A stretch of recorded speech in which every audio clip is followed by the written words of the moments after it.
So hello guys, welcome back to a new video. This is Vanshvats and watching ideology point. तो हम मिल रहे हैं सीधा 1 महीने के बाद एंड दिस इज वंशवत्स। जैसा कि आपको पता ही है, भूलना मत मेरे को। तो हम सीधे 1 महीने के बाद मिल रहे हैं। जैसा कि पिछले वीडियो में हमने डिस्कस किया था व्हाट आर रैशनल नंबर्स पिछले वीडियोज़ में, और उसके लास्ट वीडियो में मैंने आपको ये बताया था कि किसी भी नंबर जो कि डेसिमल फॉर्म में है उसको हम फ्रैक्शन के फॉर्म में कैसे कन्वर्ट करते हैं, जो कि आपने अच्छे से देख ही लिया होगा उस वीडियो को। और अब आपके भी एग्जाम्स आए हो रहे होंगे, तो हम थोड़े लॉन्ग वीडियोस बनाने वाले हैं, थोड़े लंबे वीडियोस, ताकि हम जल्दी से कवर अप कर पाएँ। ओके, सो जैसा कि मैंने पिछले वीडियो में ये ऐसा बोलते हुए कंक्लूड किया था कि आई will be starting irrational numbers in the next video. So this is the next video after 1 month, so sorry for that. और आज हम शुरू करने वाले हैं इर्रेशनल नंबर्स। तो सबसे पहले व्हाट आर इर्रेशनल नंबर्स। सबसे पहले हम ये देखने वाले हैं कि इर्रेशनल नंबर्स होते क्या हैं। Irrational numbers, what are irrational numbers.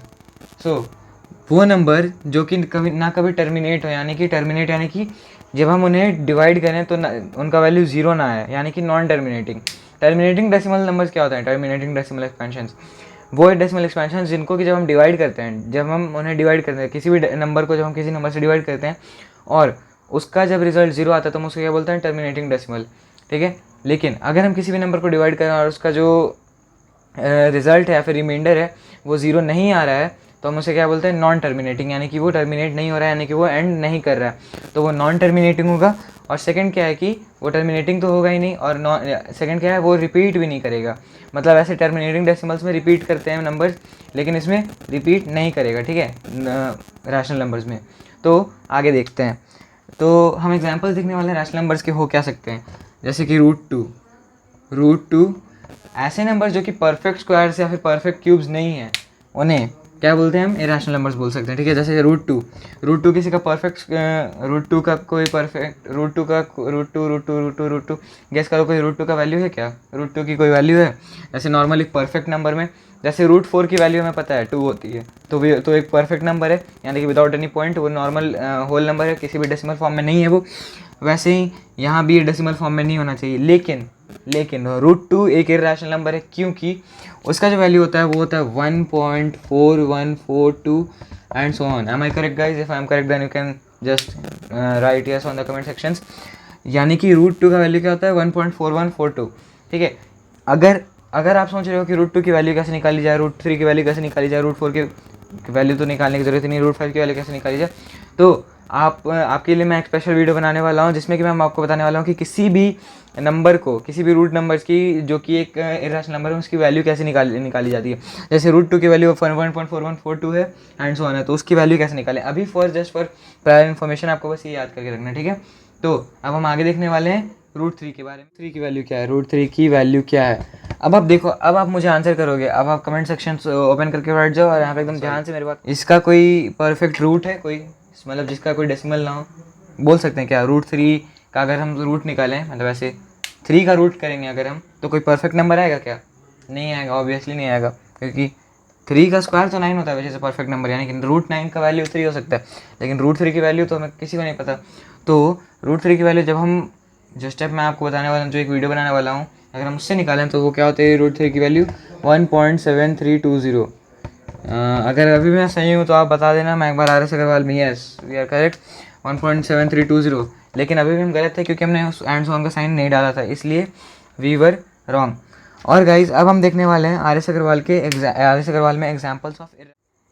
तो गाइज रैशनल नंबर के 3 टाइप्स में पढ़ने वाले। पहला टाइप जो आपको दिया गया है 0.01001000, 0.01001001, 4 zeros 1, 5 zeros 1 and so on. यहाँ पे हम एक बार चेकआउट करने वाले हैं कि क्या ये एक इरेशनल नंबर है या फिर नहीं है, क्योंकि टाइप्स में दिया हुआ है तो पक्की बात है इरेशनल नंबर है, लेकिन है कैसे? यहाँ पे जैसे कि मैंने प्रॉपर्टीज़ में देखा था कि इरेशनल नंबर ना ही टर्मिनेट करता है कभी भी, यानी कि दैट्स नॉन टर्मिनेटिंग, और ना ही वो रिपीट करता है, विच मीन्स कि सेम नंबर्स बार बार नहीं आते हैं, इसलिए सेम ब्लॉक ऑफ डिजिट्स बार बार नहीं आते हैं। तो यहाँ पर हम चेक करेंगे। ये एंड भी नहीं कर रहे क्योंकि एंड सॉन का साइन है लास्ट में। ठीक है, और ना ही ये रिपीट कर रहे हैं क्योंकि देखो डिफरेंट पैटर्न्स बने हुए हैं। पहले 0 1 है, फिर 0 0 1 है, फिर 0 0 0 1 है, फिर 4 zeros and 1 है, फिर 5 zeros and 1 है, and so on 6 0 1 7 0 1 8 0 1 9 0 1 10 0 1 and so on. इसका मतलब कि ये रिपीट करते जा रहा है और ना इसका कोई एंड भी नहीं है, यानी कि नॉन टर्मिनेटिंग है, नॉन रिपीटिंग है। इसका मतलब कि टाइप 1 जो हमारे आर एस अग्रवाल में दिया गया है वो सही है, which means that this is an irrational number. Irrational number इस टाइप में भी हो सकते हैं। अब हम देखने वाले हैं so books and look at that कि जो सेकंड टाइप दिया गया है उसमें लिखा गया है if m is a positive integer, अगर m एक पॉजिटिव इंटीजर है यानी कि उसका जो साइन है वो क्या है, पॉजिटिव है यानी कि प्लस है, which is not a perfect square then root m is irrational. जैसे कि मैंने आपको बताया था स्टार्टिंग में वीडियो के कि अगर कोई भी नंबर है वो एक होल नंबर है और उसका कोई जो मतलब वो जो उसका साइन है वो पॉजिटिव है और जो कि एक परफेक्ट स्क्वायर नहीं है, तो पर जो एक परफेक्ट स्क्वायर नहीं है अगर उसकी रूट की वैल्यू निकाली जाए तो वो क्या होगा, इर्रेशनल होगा। जैसे कि फॉर एग्जांपल आप ले लो रूट टू, यहाँ पे टू क्या है, टू क्या है, पॉजिटिव इंटीजर है, इसका कोई परफेक्ट स्क्वायर नहीं है। टू एक पॉजिटिव इंटीजर है, एकदम ध्यान से देखना गाइस, बहुत सिंपल सी चीज़ है। टू एक पॉजिटिव इंटीजर है और इसमें कोई भी परफेक्ट स्क्वायर, ये कोई भी परफेक्ट स्क्वायर नहीं है, किसी भी नंबर का स्क्वायर है नहीं है टू, ठीक है, परफेक्ट स्क्वायर। और इस प्रॉपर्टी में ये बोल रहा है कि जिसका जो कि एक पॉजिटिव इंटीजर है और जिसका कि परफेक्ट स्क्वायर नहीं है उसका अगर हम रूट निकालते हैं तो वो क्या होगा, वो नंबर इर्रेशनल होगा, यानी कि रूट टू इर्रेशनल है। हम इससे ये प्रूव कर सकते हैं कि root two is an irrational number, तो रूट टू लिख सकते हैं हम टाइप 2 के हिसाब से। उसके बाद चेक करेंगे हम 3 के लिए। 3 क्या 3 एक पॉजिटिव नंबर है यहाँ पे, बिल्कुल है। क्या ये एक परफेक्ट स्क्वायर है, किसी भी नंबर का स्क्वायर है क्या 3? 1 1 ज़ा 1, 2 2 ज़ा 4, 3 3 ज़ा 9, ये तो ज़्यादा हो गया, 2 2 ज़ा 4 में ज़्यादा हो गया, यानी कि ये किसी भी नंबर का परफेक्ट स्क्वायर नहीं है और इसका साइन भी क्या है, पॉजिटिव है। इसका मतलब कि अगर हम इसका रूट कर दें यानी कि इस रूट कर दें 3 का तो ये क्या हो जाएगा, रूट 3, और रूट 3 क्या होगा, एक इर्रेशनल नंबर, जैसा कि हमने देख लिया। अब देखते हैं और एग्जाम्पल्स। रूट फाइव यानी कि 5, यानी कि 5 का साइन क्या है, पॉजिटिव है। अब ये अगर इसका साइन पॉजिटिव है, ये एक होल नंबर है, ठीक है, और इसका कोई परफेक्ट स्क्वायर नहीं है, तो ये क्या होगा, इर्रेशनल नंबर, तो root 5 is an irrational number. वैसे ही root 7 is an irrational number, वैसे ही root 11 is an irrational number and so on many other numbers like this, ठीक है। ये सारे नंबर्स क्या हैं, इर्रेशनल नंबर्स हैं।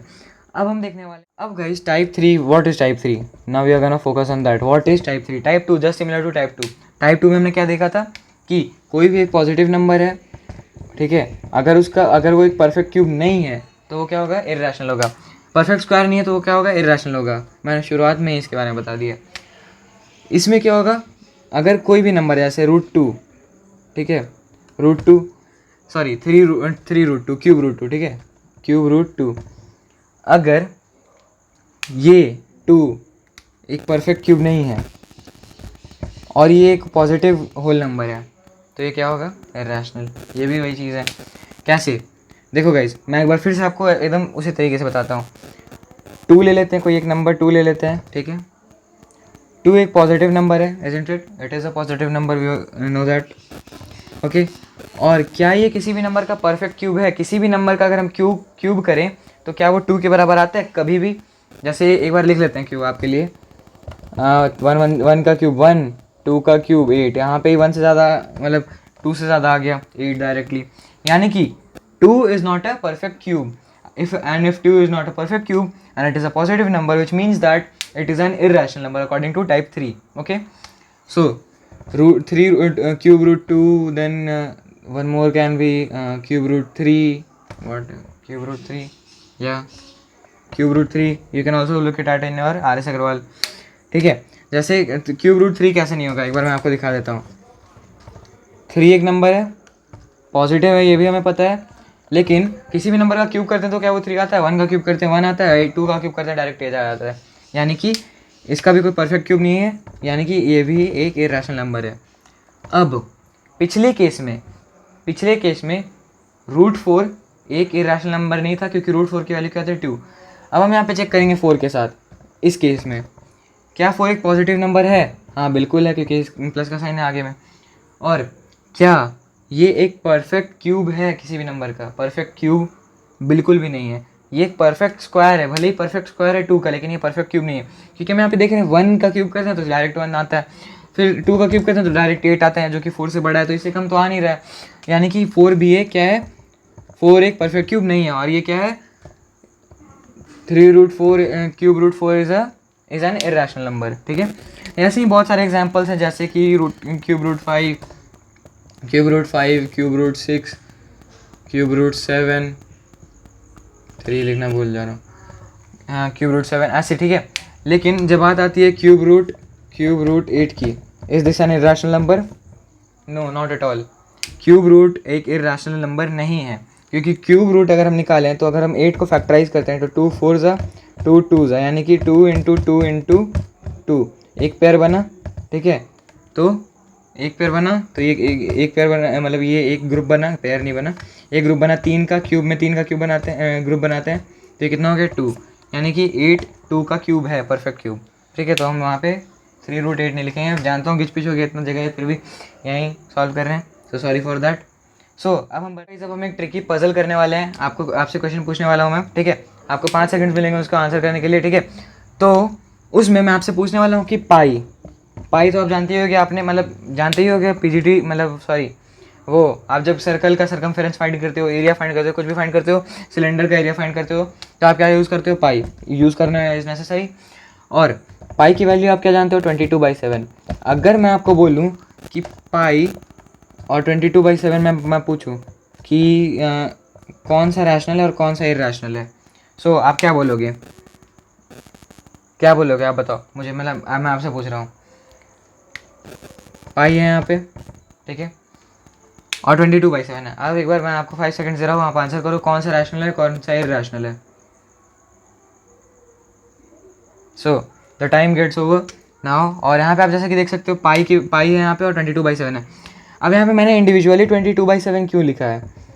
22/7 अगर हम पाई को भूल जाओ कि पाई कुछ होता है भी और पाई की वैल्यू भी कुछ होती है, अगर मैं आपसे इंडिविजुअली पूछूं कि 22/7 एक रैशनल नंबर है या फिर नहीं, तो आप क्या बोलोगे? आपका आंसर होगा हाँ, बिल्कुल हाँ, क्योंकि 22/7 is written in the form of p by q, where q is not equals to 0, and if your answer is this, that this is a rational number, then you are absolutely correct.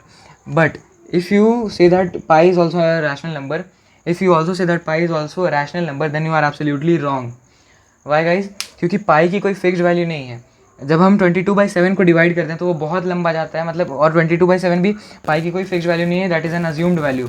और पाई की value बहुत ज़्यादा points में आती है, बहुत ज़्यादा, और वो नॉन टर्मिनेटिंग और नॉन रिपीटिंग होती है। और अगर आपको ये प्रूव करें तो आप एक आर एस अग्रवाल से आर डी शर्मा से मोटी बुक आती है, वो आप कहीं भी सर्च कर सकते हो, मुझे उसका एग्जैक्ट नाम तो याद नहीं है, लेकिन हाँ उसमें पाई का वैल्यू एकदम अच्छे तरीके से फाइंड किया हुआ है। मे बी आपके एनसीईआरटी बुक में भी मैंने शायद देखा था कि उसमें शॉर्टली कुछ लिखा गया है, तो हाँ you can go for that. तो यहाँ पे क्या होगा? Pi is not a rational number, so it is an irrational one, it is an irrational. Whereas 22/7, which is in the form of p by q, where q is not equals to 0, then this is a rational number. But pi is not a rational number, it's an irrational number because we don't have the value fixed. Okay, ठीक है। तो अब हम बढ़ते हैं guys, और अभी लिखते लिखते मुझे एक बात याद आई। अब आपको एक टास्क देता हूँ मैं, या फिर एक असाइनमेंट देता हूँ। टास्क देना मुश्किल, बोलना मुश्किल हो जाता है, असाइनमेंट देता हूँ मैं। आप वैसा करके ट्राई करना और आप मुझे कमेंट सेक्शन में बताना। देखो 22/7 की वैल्यू फाइंड करने की कोशिश करना, 22/7 की वैल्यू फाइंड करने की कोशिश। अगर ज़िंदगी में कभी सॉल्व कर पाते हो, इसकी वैल्यू फाइंड कर पाते हो डिवीजन करने के बाद, तो यू आर अ जीनियस। और ऐसे तो इसकी वैल्यू दी गई है, एग्जैक्ट वैल्यू है शायद ऐसे दी गई है, लेकिन ये अगर आप सॉल्व करोगे तो नॉन टर्मिनेटिंग होता है, मतलब नॉन रिपीटिंग नॉन टर्मिनेटिंग ऐसे एकदम चला जाता है, चल जाता है। लेकिन अगर हम 22/7 एक रैशनल नंबर की प्रॉपर्टी से देखें तो हाँ this is a rational number, लेकिन अगर हम पाई की प्रॉपर्टी से देखें तो this is not a rational number, it is an irrational number. क्योंकि जब हम पाई में डिवाइड करते हैं तो हमें वैल्यू क्या मिलती है? 3.14, लेकिन वो 3.14 वैल्यू नहीं होती है, वो एंड सो ऑन की फॉर्म में होती है, लेकिन हम इसे अज्यूम करके रखते हैं 3.14। वो बहुत लंबी, बहुत लंबी जाती है, ठीक है। 3.142857, 3.142857, वैसे बहुत डेंजरस, मतलब घूम जाएगा गाइस दिमाग। उतना मैंने भी रिसर्च नहीं किया, लेकिन मैं आपको बोल रहा हूँ ये आप करके आना पक्का। और अगले वीडियो के या फिर इसी वीडियो के कमेंट सेक्शन में आप मुझे बताना, मैं इसका रिप्लाई करूँगा। आप बता देना कि आपसे ये हो पाया कि नहीं, और आपने कितने दूर तक किया। आपको मैं मैक्सिमम चैलेंज देता हूँ कि आप 200 टाइम्स करके दिखा दो, ठीक है। I will be happy enough after that. So अब हम देखने वाले हैं प्रॉपर्टीज़ क्या है किसके? इरैशनल नंबर की। किसके प्रॉपर्टीज़ देखने वाले हैं? इरैशनल नंबर्स के। इरैशनल नंबर्स के भी कुछ प्रॉपर्टीज़ होते हैं, जैसे हमारे प्रॉपर्टीज़ है, हमारे पास आँख है, हमारे पास नाक है, हमारे पास 2 मुँह है, अरे सॉरी 1 मुँह है, सॉरी गाइस, हमारे पास 2 कान है। तो वैसे इरैशनल नंबर्स के भी प्रॉपर्टीज़ होते हैं, तो अब हम उन्हें पढ़ने वाले हैं और रीड करने वाले हैं। तो पहला प्रॉपर्टी क्या है गाइस? रीड करते हैं एक बार अच्छे से। Irrational numbers satisfy the commutative, associative and distributive laws for addition and multiplication. ठीक है, तो commutative, associative and distributive laws for addition and multiplication. Commutative, distributive और एसोसिएटिव लॉज हमने बहुत पहले भी पढ़े। कम्यूटेटिव में क्या होता है कि जब हम किसी भी रैशनल नंबर को ऐड करते हैं, लॉज फॉर एडिशन और मल्टीप्लिकेशन, किसी भी इरेशनल नंबर को मल्टीप्लाई करते हैं, जैसे मान लो √2 को कर रहे हैं इंटू √3, तो ये क्या आ जाएगा √6। ठीक है, और या फिर √2 को √3 से करें या फिर √3 से √2 को करें, ये क्या होता है, इक्वल होता है, यानी कि ये कम्यूटेटिव लॉ फॉलो कर रहा है। अब हम देखने वाले हैं अगला लॉ जो कि है associative law. Commutative law for addition मैंने नहीं बताया आपको। देखो जैसे क्या होता है, √2 प्लस √3 करोगे आप, that is gonna be equal to √3 plus √2। √2 को √3 से ऐड करोगे तो √3 प्लस √2 के बराबर होने वाला है। और अगर आप सब्ट्रैक्ट करते हो तो वैल्यू कुछ और आती, गलत आता है आंसर, इसलिए सब्ट्रैक्शन में नहीं करता फॉलो।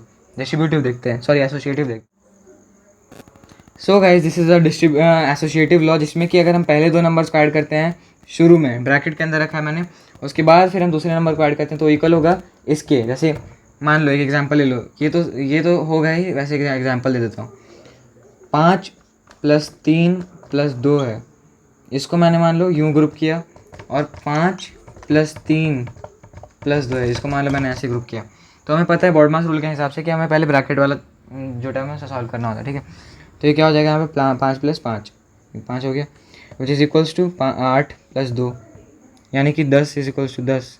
बस इतना ही है, यही चीज़ है, इक्वल होगा, कैसे भी ग्रुप कर दो इक्वल होने वाला, दैट इज द। अगर अब हम इसे देखें मल्टीप्लिकेशन के केस में, तो मल्टीप्लिकेशन के केस में क्या होगा, √2 है यहाँ पे, √2 ऐसे ही लिखेंगे इनटू, अब यहाँ पे क्या होगा, √3 × √5 कितना होता है, √15। ठीक है, इज इक्वल टू √2 × √3 क्या होता है, √6 इनटू √5।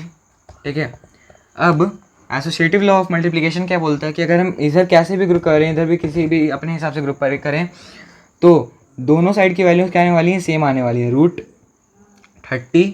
√30। हम इसे और सिंप्लीफाई नहीं कर सकते हैं, √30 can not be simplified more than this. ठीक है, इतना ही होता है। ठीक है, तो this is the associative law. Now we are gonna look for the distributive law.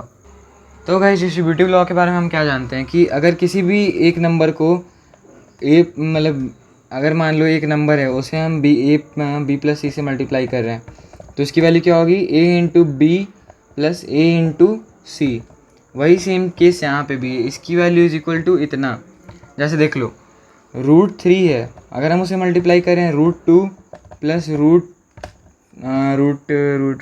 √5। ठीक है, तो ये कैसे होगा, √3, a की वैल्यू क्या है पे √3, और b की वैल्यू क्या है इंटू √2, बीच में प्लस का साइन, a की वैल्यू क्या है √3 इंटू b की वैल्यू क्या है √5 ही है ना, हाँ √5।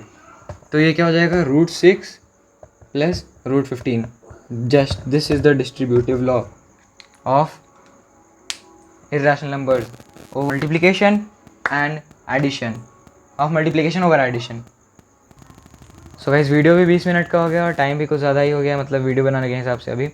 तो इस वीडियो को यहीं पे एंड करते हैं, मिलते हैं एक और नए ऐसे ही वीडियो के साथ जल्दी। तो तब तक के लिए stay tuned with AD knowledge point. Thank you.